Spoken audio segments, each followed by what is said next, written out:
Evidence is mounting that Egypt is building a holding area for Palestinian refugees on its border with the Gaza Strip.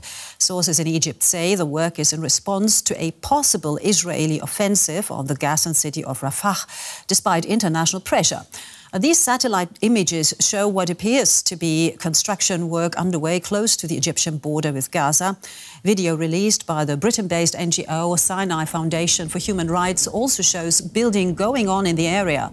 Egyptian authorities, however, have denied making preparations for Palestinians being forced out of Gaza, and they're urging Israel not to attack Rafah.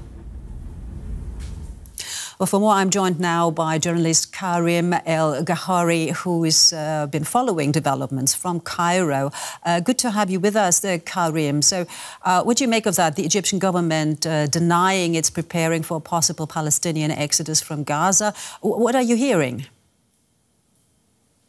Well, very conflicting input, I must say. The Egyptian government last evening released a statement in which they say Egypt totally denies reports from certain foreign media outlets about Cairo's plans to build shelters for Palestinians in the vicinity of the Egyptian border with the Gaza Strip in the event that they are forcefully displaced as a result of bloody Israeli aggression against them in the Gaza Strip. So a denial from the government. At the same time, what you showed in your report, we have satellite images, we have the videos from this Sinai Foundation for Human Rights, and we have some anonymous security people in Egypt who are also talking about that. So we as journalists are not able to go there independently, so we cannot verify any of the claims. Right. So, I mean, help us out a little bit here, because it seems to be very controversial for any of the Arab states to openly help Palestinians escape from the war zone. That also seems to be the case now with Egypt, keeping things somewhat in secret or denying it, as we've just heard. Why do you think that is? Well, first, there is, of course, people want to help people in the Gaza Strip. There's a very moving picture that's going around on social media this morning. That is an Egyptian farmer who stands there with a cradle of fruits, and an aid truck is passing by, clearly marked for the Gaza Strip, and he takes the fruits on his crates and throws them onto the truck. So people really want to help the Palestinians.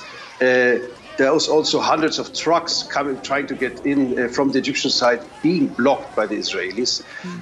Egyptians don't want to be part of a Palestinian displacement scenario. Also, in the same statement I quoted before, it's written that the complete and irreversible rejection of any forced or voluntary displacement of Palestinian brothers from the Gaza Strip to outside it, especially to the Egyptian lands, because this is a certain liquidation of the Palestinian issue and a direct threat to Egyptian security. So we have a security issue for the Egyptians, but we really, I think one of the main things, they don't want to be seen as any kind of taking part in a Palestinian displacement scheme, because the fear is, of course, that the people never will be able to get back. All right. Journalist Karim El-Gahari there from Cairo. Karim, thank you so much. You're welcome.